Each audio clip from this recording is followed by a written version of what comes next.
السلام علیکم ورحمۃ اللہ وبرکاتہ نحمدہ نصلی علی رسولہ الکریم اما بعد فاعوذ باللہ من الشیطان الرجیم بسم اللہ الرحمن الرحیم اللہم افتح علینا حکمتک وانشر علینا رحمتک یا ذا الجلال والاکرام اللہم رب زدنی علم۔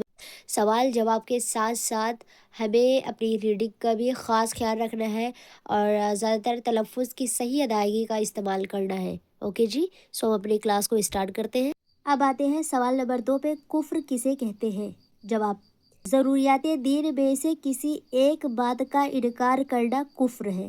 ضروریات دین بہت سی ہیں، ان میں سے چند یہ ہے: خدا تعالیٰ کو ایک اور واجب الوجود ماننا۔ واجب الوجود کا مطلب ہوتا ہے کہ وہ موجود ہے، یعنی خدا ہے اور خدا ایک ہے، وہ موجود ہے۔ یہ ایک لائن ہے، یعنی ایک ضروریات دین میں اس لائن کو سمجھایا گیا ہے کہ ضروریات دین میں جو ہے خدا تعالیٰ کو ایک اور واجب الوجود، یعنی خدا ایک ہے اور خدا موجود ہے، یہ چیزیں، یہ باتیں کیا ہے، ضروریات دین میں شامل ہے۔ نمبر 1 تو یہ ہو گیا۔ نمبر 2، اس کی ذات و صفات میں کسی کو شریک نہ سمجھنا۔ ذات کا مطلب ہم نے سمجھا کہ خدا ایک ہی ہے، اگر کوئی اس میں ایک یا دو خدا کو مانتا ہے تو وہ شرک مشرک ہے، ٹھیک ہے۔ صفات میں ہم نے سمجھا کہ خدا کی 8 صفتیں ہیں، جس میں سے مثلا ہم نے اگزامپل سمع اور بصر کا دیکھا تھا، تو اس کی ذات و صفات میں کسی کو شریک نہ سمجھنا، یہ ہمارا ضروریات دین 2 ہو گیا۔ ظلم اور جھوٹ وغیرہ تمام عیوب سے اس کو پاک ماننا، یعنی اللہ کے اندر کوئی عیب نہیں ہے، اللہ ہر عیب سے پاک ہے، اس چیز کو تمہیں ماننا پڑے گا، تمہیں ایمان لانا پڑے گا۔ اس کے ملائکہ کا مطلب ہوتا ہے میسنجر، یعنی فرشتے، اور اس کی تمام کتابوں کو ماننا، قرآن مجید کی ہر آیت کو حق سمجھنا، حضور سید عالم صلی اللہ تعالی علیہ وسلم اور تمام انبیاء کرام کی نبوت کو تسلیم کرنا۔ تسلیم کا مطلب ماننا، ان سب کو عظمت والا ماننا، انہیں ذلیل اور جھوٹا نہ سمجھنا۔ ذلیل کا مطلب ہوتا ہے کم درجے والا، اور جھوٹا نہ سمجھنا، ٹھیک ہے۔ جو انبیاء کرام ہیں، ٹھیک ہے، انبیاء کرام کی جو نبوت ہے، ان لوگوں کو کم درجے والا نہیں سمجھنا، ٹھیک ہے، انہیں جھوٹا نہ سمجھنا، یہ ضروریات دین میں شامل ہے۔ ان کی ہر بات جو قطعی اور یقینی طور پر ثابت ہو اسے حق ماننا، ٹھیک ہے، ان کی یعنی ہر ایک بات کو ماننا ہے۔ حضور علیہ السلام کو خاتم النبیین ماننا، یعنی خاتم النبی کا مطلب ہے ہمارے حضور کون ہے؟ محمد مصطفیٰ صلی اللہ تعالیٰ علیہ وسلم، یعنی جو آخری نبی ہے، ان کے بعد کوئی نبی نہیں آئے گا، اور انہیں یہ خاتم النبی مانا جاتا ہے، یہ بھی ضروریات دین میں شامل ہے۔ ان کے بعد کسی نبی کے پیدا ہونے کو جائز نہ سمجھنا، ٹھیک ہے، یعنی ہمارے نبی محمد مصطفیٰ صلی اللہ علیہ وسلم کے بعد کوئی نبی پیدا نہ ہونے کو جائز سمجھے، ٹھیک ہے، یعنی ان کے بعد نبی کوئی نہیں آئے گا۔ قیامت، حساب و کتاب، ہم نے قیامت، اس سے پہلے جو ہم نے پچھلے چیپٹر کو مکمل کیا ہے، اس میں ہم نے جو ہے ایکسپلین کیا ہے، ایلیبریٹ کیا ہے کہ قیامت کا مطلب کیا ہوتا ہے، قیامت کسے کہتے ہیں، قیامت کب آئے گی، قیامت کی نشانیاں ہم نے ایلیبریٹ کیا ہوا ہے۔ اگر آپ لوگوں نے پچھلی ویڈیوز نہیں دیکھی ہے تو آپ پلیز پچھلی ویڈیو کو ضرور دیکھیں، ورنہ آدھا ادھورا یہ رہ جائے گا کہ قیامت کیا ہے، حساب و کتاب کیا ہے، ٹھیک ہے۔ تو قیامت، حساب و کتاب اور جنت و دوزخ کو حق ماننا، نماز، روزہ اور حج و زکوٰۃ کی فرضیت کو تسلیم کرنا۔ فرضیت مطلب یہ ساری چیزیں کیا ہے، فرض ہے، نماز کبھی معاف نہیں ہے، ٹھیک ہے، مردے کے بعد بھی جو ہے اس کا وہ بتایا گیا ذکر ہے کہ نماز کبھی بھی معاف نہیں ہے، یہ فرضیت کو تسلیم کرنا، یعنی فرضیت کو ماننا۔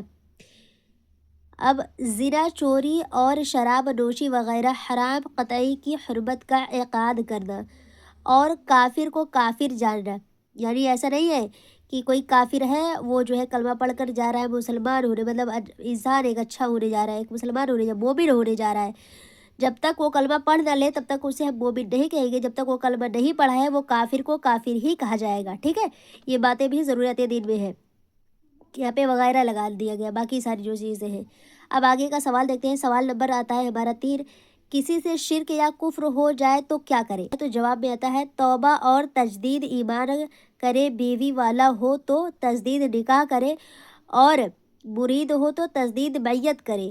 اب اس لائن کا مطلب ہم پورا سمجھیں گے کہ توبہ اور تجدید ایمان کیا ہے. توبہ مطلب یعنی اللہ سے معافی مانگے، ٹھیک ہے. تجدید ایمان کا مطلب ہوتا ہے دوبارہ ایمان لائے، یعنی دوبارہ کلمہ پڑھے، دوبارہ مومن ہو، ایمان لائے. ایمان ورڈ کا مطلب ہم نے پچھلی ویڈیو میں مکمل سے اس کو ایلوبریٹ کیا ہوا ہے. آپ لوگوں نے پچھلی ویڈیو نہیں دیکھی ضرور دیکھیں. ایمان کا مطلب ہوتا ہے یعنی جیسے کہتے ہیں قرآن پر ایمان لانا، یعنی قرآن کی ہر ایک آیت پر ایمان لانے کا مطلب ہے فیتھ، ٹھیک، اس پر فیتھ کرنا، یقین کرنا، 0% بھی شک کی گنجائش نہ ہو اس کی، مطلب قرآن کی ہر ایک آیت پر جو ہے ایمان لانا، اس کو حق ماننا، یہ ہوتا ہے ایمان، ٹھیک ہے. تو یہ ہو گیا تجدید ایمان. بیوی والا ہو تو تجدید نکاح. تجدید نکاح کا مطلب دوبارہ نکاح کرے. دوبارہ نکاح کرنے کا مطلب یہ نہیں ہے کہ ڈی جے بارات کے ساتھ آئے، ٹھیک ہے، خوب دھوم شور و غل ہو، ایسا نہیں ہے. یہ تجدید نکاح کا مطلب ہے دو گواہ ہو اور نکاح کر دیا جائے سادگی سے ہی، تو وہ نکاح ہو جائے گا، یعنی دوبارہ نکاح کرنا. اگر مرید ہو تو مرید کا مطلب یہ ہے کہ بیعت کرے، وہ دوبارہ بیعت کرے تب جا کے جو ہے یہ توبہ جو ہے قبول ہوگی. اب آگے کا سوال ہم دیکھتے ہیں. سوال نمبر آتا ہے شرک کفر کے علاوہ، شرک و کفر کے علاوہ کوئی دوسرا گناہ ہو جائے تو معافی کی کیا صورت ہے، ٹھیک ہے.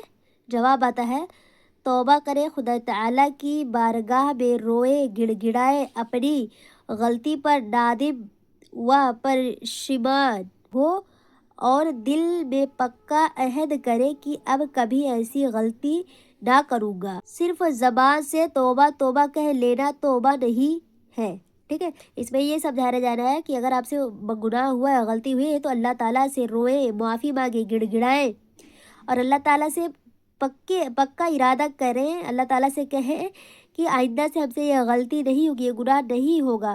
اور اس بات پر آپ جو ہے سیٹسفائیڈ رہے. آپ اپنے آپ کو بھی سمجھائیں کہ ہمیں یہ دو غلطیاں، ہم جن غلطیوں جن گناہوں کے لیے اللہ تعالیٰ سے معافی مانگ رہے، رو رہے، گڑگڑا رہے، ہمیں اس غلطی، اس گناہ میں دوبارہ شریک نہیں ہونا، دوبارہ شامل نہیں ہونا ہے، ٹھیک ہے.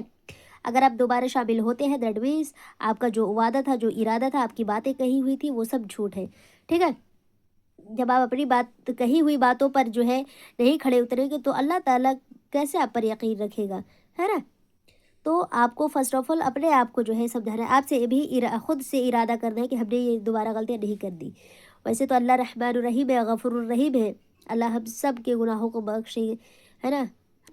کیا ہر قسم کا گناہ توبہ سے معاف ہو سکتا ہے؟ جواب، جو گناہ کسی بندے کی حق تلفی سے، مثلا کسی کا مال غصب کر لیا، کسی پر تہمت لگائی یا ظلم کیا، تو ان گناہوں کی معافی کے لیے ضروری ہے کہ پہلے اس بندے کا حق واپس کیا جائے یا اس سے معافی مانگی جائے، پھر خدا تعالیٰ سے توبہ کرے تو معاف ہو سکتا ہے.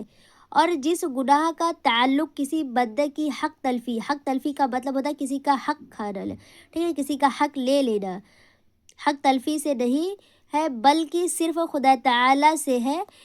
اس کے دو قسمیں ہیں. اب ٹھیک ہے، اب اس میں سمجھایا جا رہا ہے جن کے گناہوں کا تعلق صرف اور صرف خدا سے ہے، کسی بندے کی حق تلفی سے نہیں ہے، ٹھیک ہے.